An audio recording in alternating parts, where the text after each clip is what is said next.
അതേസമയം ബ്രഹ്മപുരത്ത് പ്രശ്നങ്ങൾക്ക് ഇപ്പോഴും പരിഹാരമായിട്ടില്ല. അവിടെ 5 ദിവസമായി കൊച്ചി പുകയുകയാണ്. ബ്രഹ്മപുരത്തിലെ തീ നിയന്ത്രണ വിധേയമായെങ്കിൽ പോലും പുകയ്ക്ക് ഒട്ടും ശമനമില്ല എന്നുള്ളതാണ്. മാലിന്യ നീക്കവും കൊച്ചിയിൽ ഇല്ലാതായ ഒരു പശ്ചാത്തലമുണ്ട്. കഴിഞ്ഞ 5 ദിവസമായി ഫ്ളാറ്റുകളിലടക്കം മാലിന്യ നീക്കം കൊച്ചിയിൽ നടക്കുന്നില്ല എന്നുള്ളത് പ്രധാനപ്പെട്ട ഒരു കാര്യമാണ്. ഏതായാലും ഈ വിഷയത്തിലൊക്കെ ഒരു ഇടപെടൽ നഗരസഭയുടെ ഭാഗത്തു നിന്നുണ്ടാകണമെന്ന ആവശ്യമുണ്ട്. രാഷ്ട്രീയമായ വിഷയമായി ഇത് മാറിയിട്ടുണ്ട്. ഡാനി ഇപ്പോൾ ഏറ്റവും പുതിയ വിവരങ്ങൾ നൽകും. ഡാനി, ഒരുപാട് പ്രശ്നങ്ങളുണ്ട്. കാരണം ഈ മാലിന്യം കൊണ്ടുവന്ന വണ്ടികളെ തടഞ്ഞ സാഹചര്യം നമ്മൾ കണ്ടു. പുക ഈ അരൂർ അടക്കമുള്ള കുണ്ടന്നൂർ അടക്കമുള്ള മേഖലകളിലേക്ക് രാവിലെ വ്യാപിച്ചിരുന്നു. ഇപ്പോൾ എന്താണ് ഏറ്റവും പുതിയ സാഹചര്യം? ഏതെങ്കിലും തരത്തിൽ ആശ്വാസകരമായ ഒരു സ്ഥിതി കൊച്ചിയിലുണ്ടോ?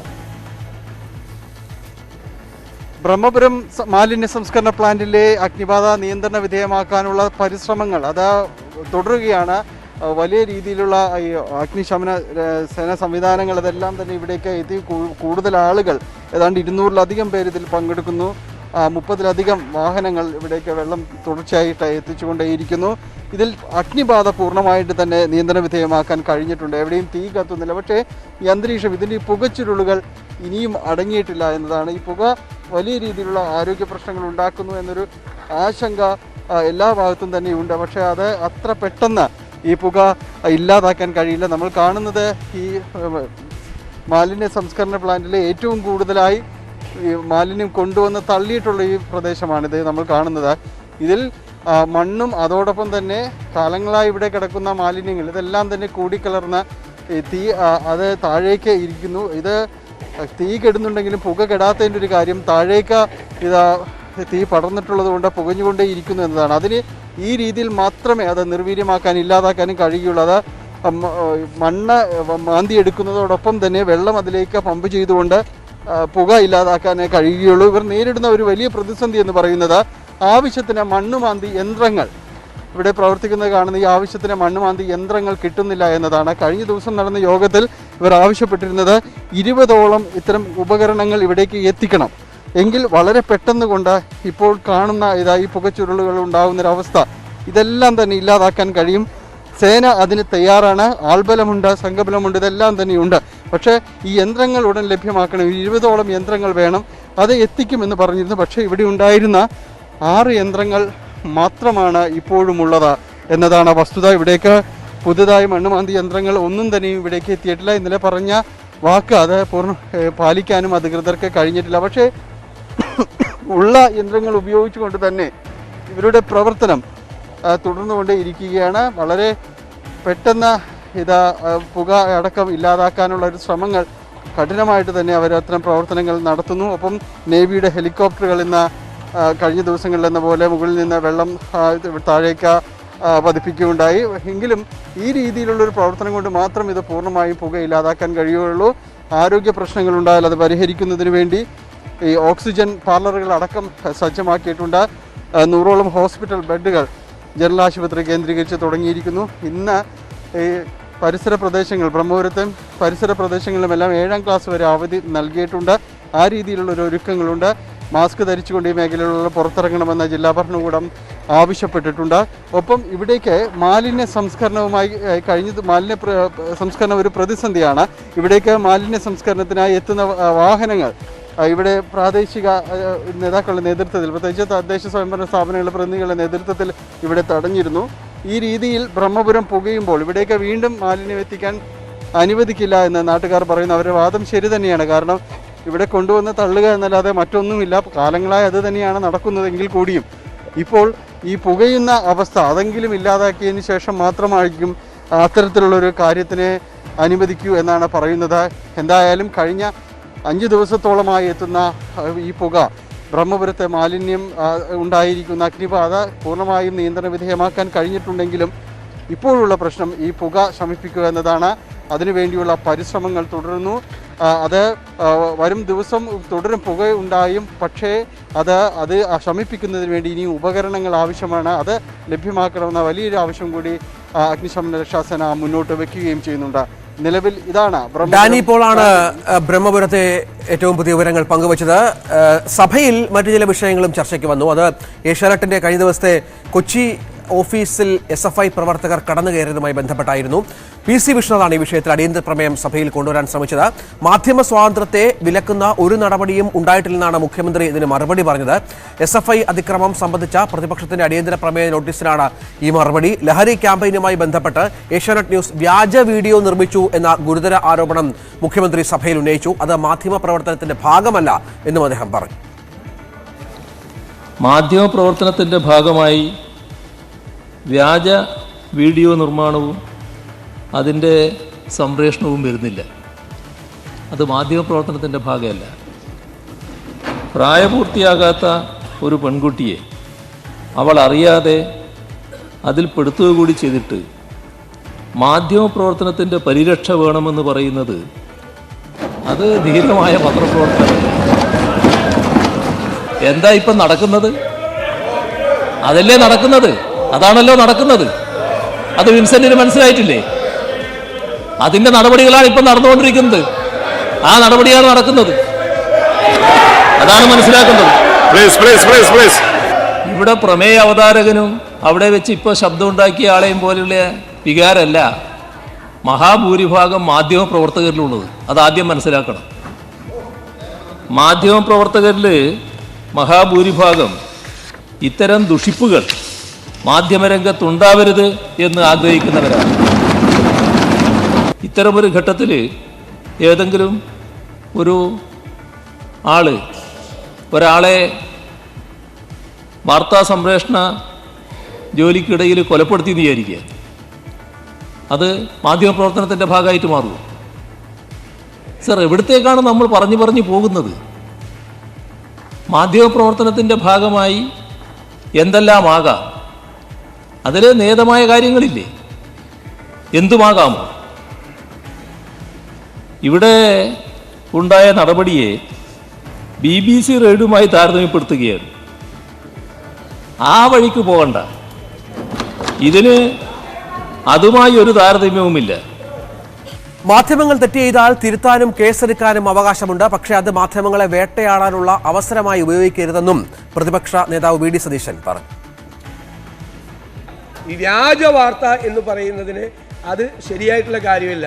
അവരുടെ ഭാഗത്ത് പ്രക്ഷേപണവുമായി ബന്ധപ്പെട്ടുള്ള ഞാൻ വഴങ്ങുന്നില്ല പ്രക്ഷേപണവുമായി ബന്ധപ്പെട്ട് ഏതെങ്കിലും ഒരു കാര്യം തെറ്റ് ചെയ്തിട്ടുണ്ടെങ്കിൽ അത് പറയാനുള്ള, തീർച്ചയായിട്ടും ആ തെറ്റ് ചൂണ്ടിക്കാണിക്കാനുള്ള അവകാശമുണ്ട്.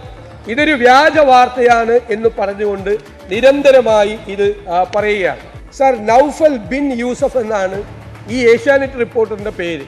കണ്ണൂരിലെ ജില്ലാ പാർട്ടി സെക്രട്ടറി നൗഫൽ ബിൻ യൂസഫിനെ പരസ്യമായി വിശേഷിപ്പിച്ചത് നൗഫൽ ബിൻ ലാഡൻ എന്നാണ്. മനസ്സിലായില്ലേ? അപ്പൊ അത് എഴുതി വച്ചിരിക്കുകയാണ്. എഴുതി വച്ച് പാർട്ടി ജില്ലാ സെക്രട്ടറി നൗഫൽ ബിൻ ലാഡൻ എന്ന് ഒരു സെക്യുലറായ ഒരു മാധ്യമ പ്രവർത്തകനെ അധിക്ഷേപിച്ച് പരസ്യമായി വാർത്ത കൊടുത്തിട്ട് പാർട്ടി ബുക്ക് ചെയ്ത് അയാളെ വേട്ടയാടാൻ വേണ്ടിയിട്ടുള്ള ശ്രമമാണ് യഥാർത്ഥത്തിൽ സാർ ഇവിടെ നടക്കുന്നത്. പ്രായപൂർത്തിയാകാത്ത ഒരു പെൺകുട്ടിയെ ഉൾപ്പെടുത്തിയിട്ട് മാധ്യമ പ്രവർത്തനത്തിന് പരിരക്ഷ വേണമെന്ന് പറയാൻ കഴിയില്ല. മാധ്യമ സ്വാതന്ത്ര്യം വായനക്കാരനും സത്യമറിയാനുള്ള സ്വാതന്ത്ര്യമാണ്. അത് സർക്കാർ പരിരക്ഷിക്കുമെന്നും മുഖ്യമന്ത്രി പറഞ്ഞു. ദേശാഭിമാൻ റിപ്പോർട്ടറെ പ്രതിപക്ഷ പത്രസമ്മേളനത്തിലൊന്നും ഇറക്കി വിട്ടിട്ട് ഇവിടെ പ്രതിഷേധമൊന്നും കണ്ടില്ല. എവിടെയോ ചില ഇരട്ടത്താപ്പുകൾ നാം കാണുകയാണ്. കേന്ദ്രമന്ത്രി അനുരാഗ് താക്കൂർ കോഴിക്കോട് വന്ന് ചില പ്രത്യേക മാധ്യമ സ്ഥാപനങ്ങളുടെ പ്രതിനിധികളെ കണ്ടു. അതുമുതൽ ഇവിടെ ഇടതുപക്ഷ വേട്ട ചില മാധ്യമ സ്ഥാപനങ്ങൾ ശക്തമാക്കിയിരിക്കുന്നു. ലഹരി മാഫിയക്കെതിരായ വാർത്തകളുടെ പേരിലാണ് SFI അതിക്രമമെന്നും ലഹരി മാഫിയക്കെതിരായ വാർത്ത എങ്ങനെ സർക്കാരിനെതിരായ ഗൂഢാലോചനയായി മാറുമെന്നും PC വിഷ്ണുനാഥ് സഭയിൽ ചോദിച്ചു. ഇവിടെ മാധ്യമ സ്ഥാപനങ്ങളെ മുഴുവൻ ഭീഷണിപ്പെടുത്തി വരുതിയിൽ നിർത്തി മാധ്യമ സ്ഥാപനങ്ങൾ സാർ ഇതുവരെ കേരളത്തിൽ ഏതെങ്കിലും ഒരു മാധ്യമ സ്ഥാപനത്തിന് അകത്ത് കയറി അതിക്രമം നടത്തിയിട്ടുണ്ടോ? ഇതുവരെ കേരളത്തിന്റെ ചരിത്രത്തിൽ ഇന്നേ വരെ ഒരു മാധ്യമ സ്ഥാപനത്തിന് അകത്തും കയറി ഇതുപോലെയുള്ള അതിക്രമം നടത്തിയിട്ടില്ല. VD സതീശൻ മാധ്യമങ്ങളെ കാണുന്നു തത്സമയം. സബ്മിറ്റ് ചെയ്തിട്ടില്ല. അപ്പൊ അത് വ്യാജമായിട്ടുള്ള ഒരു കാര്യമല്ല വാക്ക്. ആ വാക്കുകളും ആ ആരോപണവും ആ പരാതിയും യഥാർത്ഥത്തിലുള്ളതാണ്. പക്ഷെ അതോടനുബന്ധിച്ച് കാണിച്ചിട്ടുള്ള ചിത്രം, ആ ചിത്രം വേഗാണ്, വളരെ അവ്യക്തമാണ്, ബ്ലർ ചെയ്ത് കാണിക്കാൻ പാടുള്ളൂ, ഒരാളുടെ ഫേസ് കാണിക്കാൻ പാടില്ല. ആ ചിത്രത്തെക്കുറിച്ചാണ് അത് വ്യാജമാണ് എന്നുള്ള വാക്കുകളുണ്ട്. അത് തെറ്റാണെങ്കിൽ ഏഷ്യാനെറ്റിന് അത് യഥാർത്ഥ ചിത്രമല്ല, യഥാർത്ഥ വീഡിയോ അല്ല എന്ന് വേണമെങ്കിൽ എഴുതി കാണിക്കാമായി. പക്ഷെ അതൊരു വ്യാജ വാർത്തയാണ്. കാരണം ആ വാർത്തയുടെ പുറത്ത് കേസെടുത്ത് അന്വേഷണം നടത്തി ചാർജ് ഷീറ്റ് സബ്മിറ്റ് ചെയ്തിട്ടുള്ളപ്പോൾ അതൊരു വ്യാജ വാർത്തയാണ് എന്ന് പറയുന്നതിനോട് ഞങ്ങൾക്ക് ഒരു തരത്തിലും യോജിക്കാൻ കഴിയില്ല. മാത്രമല്ല, വ്യാജ വാർത്തകൾ ചമച്ചതിന്റെ പാരമ്പര്യം CPM-ന്റെ മുഖപത്രമായ ദേശാഭിമാനിക്കാണ്. ഞാൻ ശബരിമലയിലെ ചെമ്പോലയെ കുറിച്ച് പറഞ്ഞു. മോൻസൺ മാവുങ്കലിന്റെ കയ്യിൽ നിന്ന് കിട്ടിയ ചെമ്പോല വെച്ചുകൊണ്ട് ശബരിമലയിലെ ചരിത്രത്തെക്കുറിച്ച് ദേശാഭിമാനി വാർത്തയിട്ടതാണ്. രണ്ടാമത്, ആന്തൂരിലെ പ്രവാസിയായ സാജൻ ആത്മഹത്യ ചെയ്തപ്പോൾ അദ്ദേഹത്തിന്റെ ഭാര്യയെക്കുറിച്ച് അധിക്ഷേപങ്ങൾ ചൊരിഞ്ഞുകൊണ്ടുള്ള വാർത്തകളിട്ടാണ്. മകള് പറഞ്ഞ കാര്യങ്ങൾ തെറ്റായി പറഞ്ഞുകൊണ്ട് വാർത്തകളിട്ടാണ്. അവരവസാനം വന്ന് ആത്മഹത്യ ചെയ്യും, ഞാനും മകളും കൂടി ആത്മഹത്യ ചെയ്യുമെന്ന് പറഞ്ഞപ്പോഴാണ് ഇത് അവർ നിർത്തിയത്. മനോരമയുടെ ചീഫ് എഡിറ്ററായിരുന്ന KM മാത്യു സാറിനെതിരായിട്ട് അദ്ദേഹത്തിന്റെ അതേ ലെറ്റർ പാഡ് വ്യാജമായി ഉണ്ടാക്കി ഒരു വ്യാജക്കത്ത് സൃഷ്ടിച്ച് ഇതെല്ലാം ചെയ്തിട്ടുണ്ട്. വ്യാജ വാർത്തകൾക്ക് എതിരായിട്ടുള്ള നിലപാട് തന്നെയാണ് ഞങ്ങൾക്കുള്ളത്. പക്ഷേ ഡൽഹിയിൽ BBC ഓഫീസ് റെയ്ഡ് ചെയ്ത നരേന്ദ്രമോദി ഗവൺമെന്റിന്റെ ഏജൻസിയായ ഇൻകം ടാക്സ് ചെയ്ത അതേ ലാഘവത്വത്തോടു കൂടിയാണ് ഇവിടെ വളരെ പെട്ടെന്ന് ഒരു കേസുണ്ടാക്കി ബിൽഡപ്പ് ചെയ്ത് MLA കൊണ്ട് പരാതി കൊടുപ്പിച്ച് ക്വസ്റ്റ്യൻ ചോദിപ്പിച്ച് ക്വസ്റ്റ്യനിൽ പരാതി കൊടുത്ത് വളരെ ആസൂത്രിതമായ ഒരു നാടകമാണ്. ഞാൻ അതുകൊണ്ടാണ് നിയമസഭയിൽ അതിന്റെ സീക്വൻസ് അത് കംപ്ലീറ്റ് വായിച്ചത്. വളരെ ആസൂത്രിതമായി നടത്തിയ ഒരു നാടകത്തിന്റെ പരിസമാപ്തിയാണ് ഈ ഏഷ്യാനെറ്റ് ഓഫീസിൽ നടന്ന ആക്രമണവും അതുപോലെ തന്നെ ഏഷ്യാനെറ്റ് ഓഫീസിൽ നടന്ന റെയ്ഡും. അപ്പോ ജനാധിപത്യത്തെക്കുറിച്ചും മാധ്യമ സ്വാതന്ത്ര്യത്തെക്കുറിച്ചും എല്ലാം പുരപ്പുറത്ത് കയറി നിന്ന് സംസാരിക്കുന്ന ആളുകൾ ഒരു ചെറിയ അവസരം വീണ് കിട്ടിയാൽ അത് എങ്ങനെ ഉപയോഗിക്കും എന്നതിന്റെ ഏറ്റവും വലിയ ഉദാഹരണമാണ്. കണ്ണൂരിലെ നൌഫൽ എന്ന് പറയുന്ന ഏഷ്യാനെറ്റ് ലേഖകനെ വ്യക്തിപരമായി ആക്ഷേപിക്കാൻ തുടങ്ങിയതാണ്. അദ്ദേഹം തില്ലങ്കേരി കേസ് റിപ്പോർട്ട് ചെയ്തു, പയ്യന്നൂരിലെ രക്തസാക്ഷി ഫണ്ട് തട്ടിപ്പ് റിപ്പോർട്ട് ചെയ്തു, സ്വർണ്ണ കള്ളക്കടത്തിനെ സംബന്ധിച്ച് റിപ്പോർട്ട് ചെയ്തു, സ്വർണ്ണ പൊട്ടിക്കലുമായി CPM-നുള്ള ബന്ധത്തെക്കുറിച്ച് റിപ്പോർട്ട് ചെയ്തു. അവസാനം CPM നേതാവ് ആകാശ് തില്ലങ്കേരി എന്ന് പറയുന്ന ക്രിമിനലിന് ട്രോഫി സമ്മാനിക്കുന്ന വാർത്ത റിപ്പോർട്ട് ചെയ്തു. അതിന്റെ എല്ലാം ഫലമായി ആ റിപ്പോർട്ടറെ അവിടെ കുറെ നാളായി വേട്ടയാടുകയാണ്. നൌഫൽ ബിൻ യൂസഫ് എന്നുള്ള അദ്ദേഹത്തിന്റെ പേര് നൌഫൽ ബിൻ ലാഡൻ ആണെന്ന് CPM-ന്റെ ജില്ലാ സെക്രട്ടറിയാണ് അവിടെ പ്രഖ്യാപിച്ചത്. അപ്പോൾ ഒരു മാധ്യമപ്രവർത്തകനെ കുറെ നാളുകളായി CPM-ന്റെ കണ്ണൂർ ഘടകം വേട്ടയാടിക്കൊണ്ടിരിക്കുകയാണ്. അതിന്റെ തുടർച്ചയായിട്ടാണ് ഈ കേസും മറ്റു കാര്യങ്ങളും എന്നുള്ളതാണ് ഏറ്റവും പ്രധാനപ്പെട്ട കാര്യം. അപ്പൊ മോഡിയുടെ അതേ ലൈനാണ്, മോഡി കാണിച്ചു കൊടുക്കുന്ന വഴിയിലൂടെയാണ് കേരളത്തിന്റെ മുഖ്യമന്ത്രി പിണറായി വിജയനും കേരളത്തിലെ സർക്കാരും ചലിക്കുന്നത്. ഇവര് മാധ്യമ സ്വാതന്ത്ര്യത്തെക്കുറിച്ച് പറയുമ്പോൾ സെക്രട്ടേറിയറ്റിലെ അക്രഡിറ്റഡ് പത്രപ്രവർത്തകർക്ക് അതിനകത്ത് കയറാനുള്ള അനുവാദമില്ല. എന്തുകൊണ്ട് നിഷേധിച്ചു? നേരത്തെ നിയമസഭയിൽ പത്രപ്രവർത്തകർക്ക് വരാമായിരുന്നല്ലോ, മുകളിൽ ക്യാമറ വയ്ക്കാൻ ഇപ്പൊ അനുവാദമില്ല. അപ്പൊ ഇവരെല്ലാ അവസരങ്ങളെയും ഇല്ലാതാക്കിക്കൊണ്ടാണ് ഇരിക്കുന്നത്. അപ്പൊ ആ കാര്യത്തിലുള്ള ഞങ്ങളുടെ പ്രതിഷേധമാണ്. അത് നിയമസഭയിൽ ചർച്ച ചെയ്യാൻ അനുവദിക്കാത്തതിൽ പ്രതിഷേധിച്ചാണ് ഞങ്ങൾ വോക്കൌട്ടാണ്. ന്യൂസ് റൂം ലൈവ് തുടരുന്നു. പ്രസിദ്ധമായ ചോറ്റാനിക്കര മകം തൊഴൽ ഇന്ന് ഉച്ചയ്ക്ക് 2 മണിക്കാണ് മകം തൊഴലിനായി നട തുറക്കുക. ആയിരങ്ങൾ ദർശനത്തിനായി എത്തുമെന്ന കണക്കുകൂട്ടലിൽ വിപുലമായ സൗകര്യങ്ങൾ ചോറ്റാനിക്കരയിൽ ഒരുക്കിയിട്ടുണ്ട്. 1.5 ലക്ഷം ഭക്തർ ഇന്ന് ദർശനത്തിന് എത്തുമെന്നാണ് പ്രതീക്ഷിക്കുന്നത്. ക്യൂ നിൽക്കുന്ന മുഴുവൻ ഭക്തർക്കും ദർശനത്തിന് അവസരം നൽകുമെന്ന് Cochin Devaswom board president MK Sudarshan news 18 പറഞ്ഞു. അത്രയും നീളത്തിലുള്ള ഒരു ക്യൂ സിസ്റ്റമാണ്. അതിൽ ഇന്നലെ ഉച്ചയ്ക്ക് തൊട്ട് വന്ന് ക്യൂവിൽ നിൽക്കുന്നവരുണ്ട്.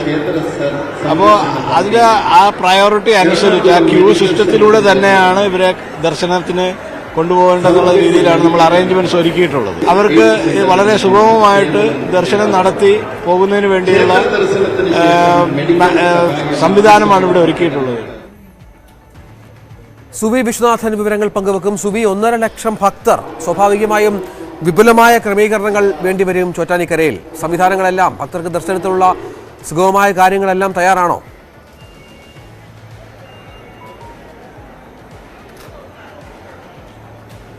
തീർച്ചയായും ഭക്തർക്ക് സുഗമമായി ദർശനം നടത്തുന്നതിനുള്ള എല്ലാ കാര്യങ്ങളും എല്ലാ ഒരുക്കങ്ങളും ചോറ്റാനിക്കര ദേവീക്ഷേത്രത്തിൽ പൂർത്തിയായിരിക്കുകയാണ്. ഭക്തി സാന്ദ്രമാണ് ചോറ്റാനിക്കര ക്ഷേത്രം. ഇന്ന് ചരിത്രപ്രസിദ്ധമായ മകം തൊഴാൻ വേണ്ടി ഇന്ന് ആയിരക്കണക്കിന് ആളുകൾ ഈ ക്ഷേത്രത്തിലേക്ക് എത്തിച്ചേരും എന്നാണ് പ്രതീക്ഷിക്കുന്നത്. പ്രത്യേകിച്ചും സ്ത്രീകളാണ് കൂടുതലായി മകം തൊഴലിന് വേണ്ടി എത്തിച്ചേരുക.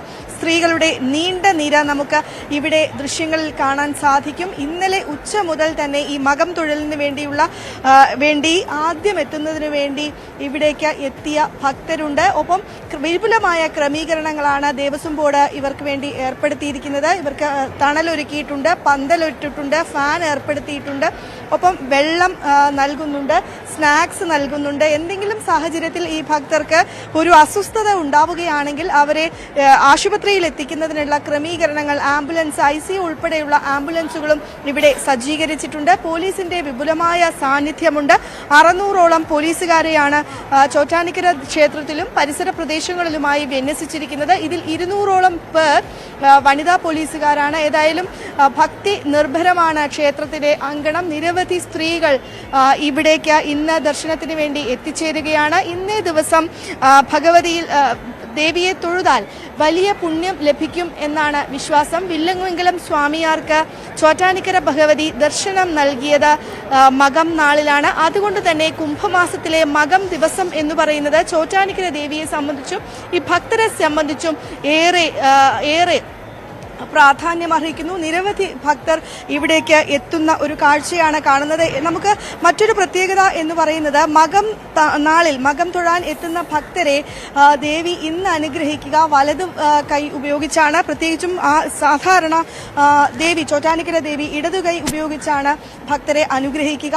ഇന്ന് അതിനൊരു വ്യത്യാസമുണ്ട്. അതുകൊണ്ട് തന്നെ ഇന്ന് മകം തൊഴുകുന്ന ഭക്തർക്ക് സർവ്വ രോഗ ദുരിതത്തിൽ നിന്ന് പരിഹാരം ഉണ്ടാകും എന്നാണ് പ്രതീക്ഷിക്കുന്നത്. പ്രത്യേകിച്ചും അവിവാഹിതരായവർ എത്തി മകം തൊഴുതാൽ അടുത്ത മകത്തിന് മുമ്പ് വിവാഹം നടക്കും എന്നാണ് വിശ്വാസം. അതുകൊണ്ട് തന്നെ കന്യകമാർ നിരവധി പേരാണ് ഇവിടേക്ക് എത്തിച്ചേരുന്നത്. ഏതായാലും ചോറ്റാനിക്കര ക്ഷേത്രത്തിൽ മകം തൊഴുന്നതിന് വേണ്ടിയുള്ള എല്ലാവിധ ക്രമീകരണങ്ങളും ഒരുക്കങ്ങളും പൂർത്തിയായിട്ടുണ്ട്. ഉച്ചയ്ക്ക് 2 മണിക്കാണ് മകം തൊഴലിന് വേണ്ടി നട തുറക്കുക.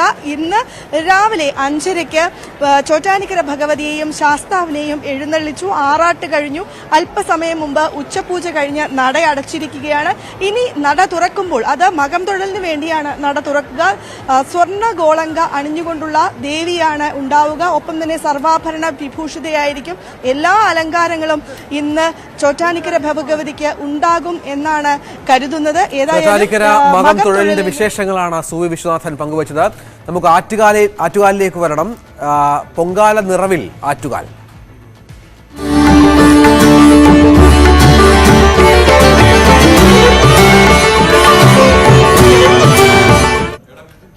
ഭക്തിസാന്ദ്രമായി അനന്തപുരി.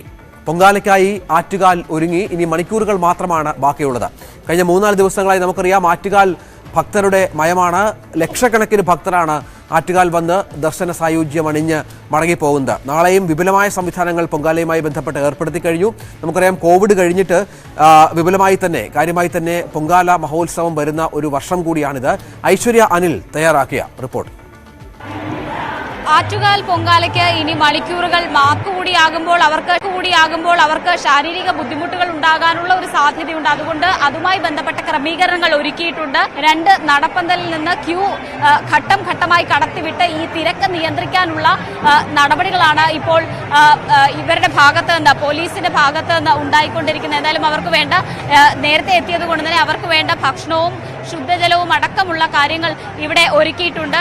നേരെ ക്യൂ നിൽക്കാൻ തുടങ്ങിയിട്ട് ഇപ്പം 1 മണിക്കൂർ കഴിഞ്ഞ് വലിയ തിരക്കുണ്ട്. ഈ മണിക്കൂറുകൾ കാത്തു നിന്നാണ് ആറ്റുകാൽ അമ്മയെ ഒരു നോക്ക് കാണുന്നത്. ഒപ്പം തന്നെ ഇവർക്ക് വേണ്ട എല്ലാവിധ സൗകര്യങ്ങളും ഇവിടെ ഒരുക്കിയിട്ടുമുണ്ട്. പ്രത്യേകിച്ച് ഈ കോവിഡിന്റെ ഒരു ഇടവേളയ്ക്ക് ശേഷം വരുന്ന പൊങ്കാലയാ 2 കമ്മിറ്റികൾ തമ്മിൽ ചേരിതിരിഞ്ഞ് ഏറ്റുമുട്ടുകയായിരുന്നു. സംഭവത്തിൽ പോലീസ് കേസ് രജിസ്റ്റർ ചെയ്തു.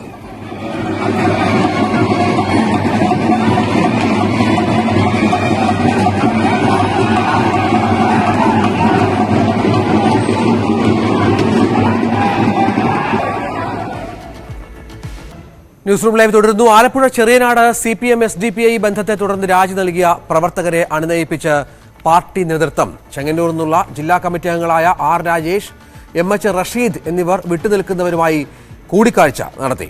സജി ചെറിയാന നിർദ്ദേശാനുസരണമാണ് കൂടിക്കാഴ്ച. ശരണ്യ, അങ്ങനെ പാർട്ടിയെ ഗ്രസിച്ച മറ്റൊരു വിഷയം കൂടി ഒത്തുതീരുകയാണോ? കാരണം ഗോവിന്ദൻ മാസ്റ്ററുടെ ജാഥ ജില്ലയിലേക്ക് കടന്നു വരാൻ മണിക്കൂറുകൾ മാത്രമാണ് ബാക്കി. ഇപ്പോൾ ഈ പ്രശ്നം പരിഹാര വഴിയിലാണോ? രഞ്ജിത്ത്, ഈ 13, 14 തീയതികളിലായാണ് ജനകീയ പ്രതിരോധ യാത്രയുടെ ആലപ്പുഴ ജില്ലയിലെ പര്യടനം. ഈ പര്യടനം കഴിയുന്നത് വരെ ഈ വിഷയങ്ങൾ സംയമനം പാലിക്കണമെന്ന നിർദ്ദേശമാണ് പാർട്ടി നേതൃത്വത്തിന്റെ ഭാഗത്ത് നിന്ന് ഈ രാജി നൽകിയവരോട് ഉണ്ടായിട്ടുള്ളത്. മാത്രമല്ല R രാജേഷ്, ജില്ലാ കമ്മിറ്റി അംഗങ്ങളായ R രാജേഷ്, ഒപ്പം തന്നെ MH റഷീദ് എന്നിവർ ഈ പ്രവർത്തകരുമായി കൂടിക്കാഴ്ച നടത്തുകയും ചെയ്തിട്ടുണ്ട്. സജി ചെറിയാന്റെ നിർദ്ദേശാനുസരണമാണ് ഇത്തരം ഒരു കൂടിക്കാഴ്ച ഉണ്ടായിട്ടുള്ളത്. 14-ന് ശേഷം ജില്ലാ സെക്രട്ടറിയെ കൂടി പങ്കെടുപ്പിച്ചുകൊണ്ട് ഈ വിഷയങ്ങൾ ചർച്ച ചെയ്ത് പരിഹരിക്കാമെന്നുള്ള ഒരു ഉറപ്പാണ് ഇപ്പോൾ നേതാക്കന്മാരുടെ ഭാഗത്ത് നിന്ന് ഉണ്ടായിട്ടുള്ളത്. ജാഥ കഴിയുന്നത് വരെ നേതൃത്വം നൽകിയിട്ടുള്ള തീരുമാനങ്ങളും നിർദ്ദേശങ്ങളും അനുസരിച്ച് മുന്നോട്ട് പോകാമെന്ന നിലപാടിലാണ് ഇപ്പോൾ ഇവിടുത്തെ 38ഓളം പാർട്ടി പ്രവർത്തകർ ഉള്ളത്. അത്തരം ഒരു അനുനയ ശ്രമത്തിന്റെ പാതയിലാണ് ഇപ്പോൾ കാര്യങ്ങൾ മുന്നോട്ട് പോയിക്കൊണ്ടിരിക്കുന്നത്. രഞ്ജിത്ത്. ശരണ്യ സ്നേഹജൻ വിവരങ്ങൾ പങ്കുവച്ചു. കോഴിക്കോട്ടെ ആശുപത്രികളിൽ ഡോക്ടർമാർ സമരത്തിൽ. ഫാത്തിമ ആശുപത്രിയിലെ ഡോക്ടറെ കൂട്ടിയിരിപ്പുകാർ മർദ്ദിച്ചതിൽ പ്രതിഷേധിച്ചാണ് IMAയുടെ പണിമുടക്ക്. IMAയുടെ നേതൃത്വത്തിൽ ഡോക്ടർമാർ റോഡ് ഉപരോധിച്ചു. അതേസമയം സമരം അറിയാതെ ആശുപത്രികളിലെത്തിയ രോഗികൾ ബുദ്ധിമുട്ടി. S വിനേഷ് കുമാറിന്റെ റിപ്പോർട്ട്. ഡോക്ടർമാരുടെ ഈ പെട്ടെന്നുള്ള പണിമുടക്ക് യഥാർത്ഥത്തിൽ സാധാരണക്കാരെ വലിയ തോതിൽ തന്നെ ബാധിച്ചിട്ടുണ്ട് എന്നുള്ളതാണ് അവരുടെ വാക്കുകൾ കൂടെ നമുക്ക് വ്യക്തമാവുന്നത്. ഇപ്പോഴാണ് അറിയുന്നത്, വന്നപ്പോഴാണ് നോക്കുന്നത്. ഞാൻ OPTക്ക് എടുക്കാൻ വന്നപ്പോഴാണ് ഈ സംഭവം കാണുന്നത്. എന്താണെന്നുള്ള അറിയില്ല. തിരിച്ചു പോവാ, എല്ലാ ഉള്ളിൽ പോയിട്ട് ഇനി അവിടെ എന്താണെന്നുള്ള അറിയില്ല. ഞാൻ ഷോൾഡർ വേനായിട്ട് കാണിക്കാൻ വന്നതാണ്. അപ്പോൾ എന്നപ്പോൾ നമ്മുടെ പൂട്ടി കിടക്കണേ. അപ്പോൾ എന്താണെന്ന് മനസ്സിലായില്ല. അപ്പോൾ നിങ്ങൾ ചോദിച്ചപ്പോഴാണ് എനിക്കിത് ഇന്ന് സമരമാണെന്നുള്ള മനസ്സിലായത്. പനി പിടിച്ചിട്ട് അങ്ങോട്ട് എത്തിക്കണം, മനസ്സിലായില്ല. പിന്നെ ഇപ്പം എന്താ ചെയ്യുക? കാഷ്വാലിറ്റിയിൽ മോന് പോയിട്ടുണ്ട്. എനിക്ക് നടക്കാൻ പോലും കഴിയില്ല. അതെ, മകനെ കാണിക്കാൻ വേണ്ടി വന്നതാ. ഇന്നലെ കാഷ്വാലിറ്റി കൊണ്ട് കാണിച്ചതാണ്. അപ്പം നീ ഇന്നുണ്ടാവല്ലോ, അപ്പോൾ ദിശയിൽ വന്നതാ. അവിടെ എത്തിയപ്പോൾ സമരമാണെന്നൊക്കെ അറിയുന്നത്. ഇല്ലായിരുന്നു, അറിയില്ല. സമരമാണെന്ന് അറിയില്ല. പെട്ടെന്നാണ് ഇവിടെ വന്നപ്പോഴാണ് വിവരം അറിയുന്നത്. പക്ഷേ ഡോക്ടർമാർ പ്രതികരിക്കേണ്ടത് ആവശ്യം തന്നെയാണ്. പക്ഷേ രോഗികളെങ്ങനെ വലച്ചും കൊണ്ട് പ്രതികരിക്കുക എന്നാണ് അതൊരു ശരിയല്ല. പല ഭാഗങ്ങളിൽ നിന്ന് നഗരത്തിലെ ആശുപത്രികളിലേക്ക് എത്തിയവരാണ്. കോഴിക്കോട് ജില്ലയിലെ നഗരപ്രദേശങ്ങളിലാണ് ഇപ്പോൾ പ്രധാനമായും ഈ ഒരു സമരം നടന്നുകൊണ്ടിരിക്കുന്നത്. പക്ഷേ കാഷ്വാലിറ്റിയിൽ ആളുകൾ എത്തുന്നുണ്ട്. ഈ ഫാത്തിമ ആശുപത്രിയിലെ അക്രമവുമായി ബന്ധപ്പെട്ടുകൊണ്ട് ഉള്ള മുഴുവൻ പ്രതികളെയും പിടികൂടണം എന്നാണ് ഇപ്പോൾ സ്വകാര്യ ആശുപത്രികളുടെ സംഘടനയും അതുപോലെ തന്നെ IMAയും സർക്കാർ ആശുപത്രിയിലെ ഡോക്ടർമാരുടെ സംഘടനയും എല്ലാം തന്നെ ആവശ്യപ്പെടുന്നത്. പക്ഷേ ഇന്നലെ രണ്ടുപേർ കീഴടങ്ങിയിരുന്നു. ബാക്കിയുള്ളവരെ കൂടി പിടികൂടുന്നത് വരെ സമരവുമായി, അതായത് ബാക്കി 4 പേർ കൂടിയുണ്ട്. ഈ ആശുപത്രി അക്രമവുമായി ബന്ധപ്പെട്ടുകൊണ്ട് 4 പേരെ കൂടി കിട്ടാനുണ്ട്. അവരെ കൂടി അറസ്റ്റ് ചെയ്യുന്നത് വരെ സമരപരിപാടികളുമായി മുന്നോട്ട് പോകും എന്നാണ് ഇപ്പോൾ ഡോക്ടർമാരുടെ സംഘടന പറയുന്നത്. എന്തായാലും നമുക്കറിയാം, അവിടെ ഒരു 10 ദിവസം മുമ്പ് ഒരു നവജാത ശിശു മരിച്ചിരുന്നു ഈ ആശുപത്രിയിൽ. ഇതുമായി ബന്ധപ്പെട്ടുകൊണ്ട് അതിനുശേഷം ഈ കുട്ടിയുടെ അമ്മയ്ക്ക് മതിയായ ചികിത്സ ലഭിച്ചില്ല എന്നുള്ളൊരു ആരോപണം ഉയരുകയും ഇതൊരു വിഭാഗം നാട്ടുകാർ ചോദ്യം ചെയ്യുകയും ചെയ്തിരുന്നു. ഈ ചോദ്യം ചെയ്തതിന് പിന്നാലെ ഉണ്ടായ സംഘർഷത്തെ തുടർന്നാണ് ഡോക്ടർക്ക് മർദ്ദനമേറ്റത്. എന്നാൽ ഇതിനാണിപ്പോൾ ഈ ആളുകൾ, അതായത് ഇതുമായി ബന്ധപ്പെട്ടുകൊണ്ടാണ് ഇപ്പോൾ ഈ ഡോക്ടർമാരുടെ സംഘടന സമരം നടത്തിക്കൊണ്ടിരിക്കുന്നത്. നടിയെ ആക്രമിച്ച കേസിൽ മുഖ്യപ്രതി പൾസർ സുനിക്ക് ജാമ്യമില്ല. പ്രോസിക്യൂഷൻ വാദങ്ങൾ അംഗീകരിച്ച ഹൈക്കോടതി ജാമ്യാപേക്ഷ തള്ളി. ജസ്റ്റിസ് PV കുഞ്ഞികൃഷ്ണൻ ബെഞ്ചാണ് ജാമ്യ ഹർജിയിൽ ഉത്തരവ് പറഞ്ഞത്. സുപ്രീം കോടതി നിർദ്ദേശപ്രകാരമാണ് ഹൈക്കോടതി ജാമ്യ ഹർജി ഇപ്പോൾ പരിഗണിച്ചത്. നടി നേരിട്ടത് ക്രൂരപീഡനമാണെന്ന് ഹൈക്കോടതി നിരീക്ഷിച്ചിരുന്നു. വിവിധ വിധിന്യായങ്ങൾ പ്രതിയുടെ അവകാശത്തെ അനുകൂലിക്കുന്നുണ്ടെന്നും കോടതി വിലയിരുത്തിയിരുന്നു. പ്രതിക്കെതിരെയുള്ള കുറ്റകൃത്യം ഗൗരവമേറിയതാണെന്നും പ്രഥമദൃഷ്ട്യാ ഇരയുടെ മൊഴിയും തെളിവുകളും പ്രതിക്കെതിരെ ഉള്ളതാണെന്നും ജാമ്യം നൽകരുതെന്നുമായിരുന്നു പ്രോസിക്യൂഷന്റെ പ്രധാന വാദം. KSRTCയിലെ ശമ്പള വിതരണ വിഷയത്തിൽ ഗതാഗത മന്ത്രി ആന്റണി രാജുവും CITU നേതാക്കളും തമ്മിലുള്ള ചർച്ച അല്പസമയത്തിനകം. ചർച്ചയ്ക്ക് വിളിച്ചതിന് പിന്നാലെ KSRTC ചീഫ് ഓഫീസ് ഉപരോധം CITU പിൻവലിച്ചു. പ്രതിഷേധ യോഗം ചേർന്ന് പിരിയാനാണ് CITUവിന്റെ തീരുമാനം. ഇന്നത്തെ മന്ത്രിയുടെ യോഗം ഞങ്ങൾക്ക് പൂർണ്ണ വിശ്വാസമുണ്ട്. പ്രശ്നങ്ങൾക്ക് പരിഹാരമാകും എന്നാണ് വിശ്വസിക്കുന്നത്.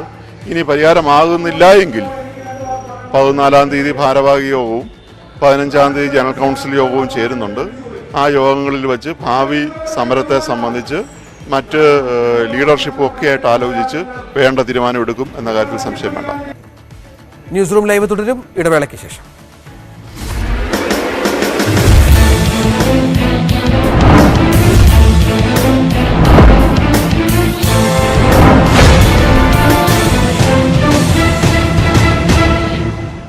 ന്യൂസ് റൂം ലൈവ് തുടരുന്നു. കോഴിക്കോട് നഗരത്തിൽ കുടിവെള്ള വിതരണ പൈപ്പ് പൊട്ടി. കുളിമാട് പമ്പിംഗ് സ്റ്റേഷനിൽ നിന്ന് കോഴിക്കോട് മെഡിക്കൽ കോളേജിലേക്കുള്ള ജലവിതരണ പൈപ്പാണ് പൊട്ടിയത്. പൈപ്പ് പൊട്ടി റോഡിൽ വലിയ ഗർത്തം രൂപപ്പെട്ടതോടെ ഗതാഗതം ഏറെ നേരം തടസ്സപ്പെട്ടു. വാൽവ് അടച്ചതിനാൽ ചോർച്ച നിന്നിട്ടുണ്ട്. മെഡിക്കൽ കോളേജ് മുതൽ പൊറ്റമ്മൽ വരെയുള്ള പ്രദേശങ്ങളിൽ ശുദ്ധജല വിതരണം ഭാഗികമായി മുടങ്ങുമെന്ന് വാട്ടർ അതോറിറ്റി അധികൃതർ അറിയിച്ചു.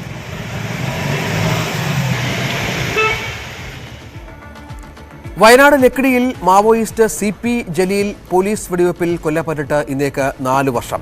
2019 മാർച്ച് 6 രാത്രിയിലായിരുന്നു ലക്കിടിയിലെ സ്വകാര്യ റിസോർട്ട് വളപ്പിൽ വെടിവെപ്പുണ്ടായത്. സംഭവത്തിൽ ഇതുവരെ ക്രൈംബ്രാഞ്ച് കുറ്റപത്രം സമർപ്പിച്ചിട്ടില്ല. 2019 മാർച്ച് 6 രാത്രിയിൽ CP ജലീൽ സംഘവും വൈത്തിരി ഉപവൻ റിസോർട്ടിലെത്തിയ വിവരമറിഞ്ഞാണ് തണ്ടർബോൾട്ട് കമാൻഡോകളും ആന്റി നക്സൽ സ്ക്വാഡ് അംഗങ്ങളും റിസോർട്ടിലെത്തിയത്. റിസോർട്ടിലെ കൃത്രിമ പാറക്കെട്ടിൽ കമിഴ്ന്നു കിടക്കുന്ന നിലയിലാണ് പീപ്പിൾസ് ലിബറേഷൻ ഗറില്ല ആർമിയുടെ ഡോക്യുമെന്റേഷൻ വിദഗ്ധനെന്ന് പോലീസ് പറയുന്ന ജലീലിന്റെ മൃതദേഹം ഉണ്ടായിരുന്നത്. ഇൻക്വസ്റ്റ് നടത്തിയ ശേഷമാണ് മൃതദേഹം കാണാൻ പോലീസ് മാധ്യമപ്രവർത്തകരെ പോലും അനുവദിച്ചത്. മൃതദേഹത്തിന് സമീപം നാടൻ തോക്കും സഞ്ചിയും ചിതറിയ നിലയിൽ കറൻസിയും ഉണ്ടായിരുന്നു. ജലീലിന്റെ തലയ്ക്ക് പിന്നിലും തോളിലുമാണ് വെടിയേറ്റത്. മാവോയിസ്റ്റുകൾ നിറയൊഴിച്ചപ്പോൾ ആത്മരക്ഷാർത്ഥം നടത്തിയ പ്രത്യാക്രമണത്തിൽ ജലീൽ മരിച്ചുവെന്നാണ് പോലീസിന്റെ വിശദീകരണം. എന്നാൽ ജലീലിന്റെ കൈവശമുണ്ടായിരുന്നതായി പോലീസ് പറയുന്ന തോക്കിൽ നിന്ന് നിറയൊഴിഞ്ഞിട്ടില്ലെന്ന് ഫോറൻസിക് പരിശോധനയിൽ പിന്നീട് തെളിഞ്ഞു. ഈ വിഷയത്തിൽ നടന്ന ഏക സയന്റിഫിക് ആയിട്ടുള്ള പരിശോധനയുടെ ഫലം ഈ അന്വേഷണ ഏജൻസികളൊന്നും തന്നെ മുകളിലേക്ക് എടുത്തില്ല എന്ന് മാത്രമല്ല, അതിന് നേരെ വിരുദ്ധമായിട്ട് റിപ്പോർട്ട് സമർപ്പിക്കുകയും ഈ കേസിൽ നീതിയെ കശാപ്പ് ചെയ്തുകൊണ്ട് ഈ അന്വേഷണത്തെ തന്നെ അട്ടിമറിക്കുകയാണ് യഥാർത്ഥത്തിൽ ഈ അന്വേഷണ ഏജൻസികൾ ചെയ്തത്. കേസിൽ കോടതി ആവശ്യപ്പെട്ട വിശദീകരണം വർഷങ്ങൾ കഴിഞ്ഞിട്ടും ജില്ലാ കളക്ടർ ഇതുവരെ നൽകിയിട്ടില്ല. ഈ സാഹചര്യത്തിലാണ് നീതി തേടി പ്രത്യക്ഷ സമരം ആരംഭിക്കാനുള്ള തീരുമാനത്തിലേക്ക് ജലീലിന്റെ കുടുംബാംഗങ്ങളും മനുഷ്യാവകാശ പ്രവർത്തകരും നീങ്ങുന്നത്. ന്യൂസ് 18 വയനാട്. മലപ്പുറം അങ്ങാടിപ്പുറത്ത് മാമാങ്ക സ്മാരകമായ ചാവേർത്തറയുടെ സംരക്ഷണ നിർമ്മാണ പ്രവർത്തനങ്ങൾ പാതി വഴിയിൽ നിലച്ചു. ഫണ്ടിന്റെ അപര്യാപ്തതയാണ് നിർമ്മാണം പൂർത്തിയാക്കുന്നതിന് തടസ്സമായത്. നിർമ്മാണം തുടങ്ങി 2 വർഷം പിന്നിടുമ്പോഴും പകുതി പണി പോലും പൂർത്തിയായിട്ടില്ല. മാമാങ്കത്തിൽ പങ്കെടുക്കാൻ വള്ളുവ കോനാതിരിയുടെ ചാവേർ പടയാളികൾ തിരുമാന്തകുന്ന് ഭഗവതിയെ വണങ്ങി ചാവേർ തറയിൽ നിന്നുമാണ് പുറപ്പെട്ടിരുന്നത് എന്നാണ് ചരിത്രം. ഈ തറ പുതുക്കി പണിത് സ്മാരകമാക്കി നിലനിർത്തുവാൻ 2021 ആലോചനകൾ തുടങ്ങിയത്. 1.5 കോടി ചെലവിൽ 8 മാസം കൊണ്ട് നിർമ്മാണം പൂർത്തിയാക്കാൻ ലക്ഷ്യമിട്ട പദ്ധതി 2 വർഷങ്ങൾക്കിപ്പുറം ഇങ്ങനെയാണ് കിടക്കുന്നത്. ജില്ലാ നിർമ്മിതി കേന്ദ്രത്തിലാണ് നിർമ്മാണ ചുമതല. ചാവേർ തറയുടെ പ്രൗഢിയും പഴമയും നിലനിർത്തിയുള്ള നിർമ്മാണം, ചുവർ ചിത്രങ്ങൾ, ശില്പങ്ങൾ, ഗോപുരങ്ങൾ, ഇരിപ്പിടങ്ങൾ തുടങ്ങി നിരവധി കാര്യങ്ങളാണ് ഇവിടെ വിഭാവനം ചെയ്തിരുന്നത്. എന്നാൽ പൂർത്തിയായ പണിയുടെ തുക ലഭിക്കാത്തതുകൊണ്ട് നിർമ്മാണം സ്തംഭിച്ചു. ഇപ്പോഴത്തെ ഗോപുരം മാറ്റിക്കൊണ്ട് സൈഡ് റോഡിനൊരു ഗോപുരം പണി അതും പകുതിയായി നിൽക്കുകയാണ്. ഇത്തരം സാഹചര്യങ്ങളിൽ ഗവൺമെൻറ് സത്വരശ്രദ്ധ ഉണ്ടാവുക. ഒക്കെ പൂർത്തീകരിക്കും അല്ലെങ്കിൽ ഉദ്ഘാടനം ചെയ്തുകൊണ്ട് മാത്രമായില്ലല്ലോ, പണി പൂർത്തിയാക്കണം എന്നുള്ള ഒരു ശക്തമായ ആവശ്യം ജനങ്ങൾക്ക് വേണ്ടി മുന്നോട്ട് വയ്ക്കുകയാണ്. മുൻപ് തയ്യാറാക്കിയ പദ്ധതിയിൽ ചില മാറ്റങ്ങൾ വരുത്തേണ്ടി വന്നതിനാൽ ചിലവ് വീണ്ടും കൂടി. ആദ്യം സമീപത്തുള്ള റോഡ് കല്ല് പതിക്കുന്ന വിധത്തിലായിരുന്നു എസ്റ്റിമേറ്റ്. എന്നാൽ ഇപ്പോഴത് കോൺക്രീറ്റ് ചെയ്യാനാണ് ആലോചന.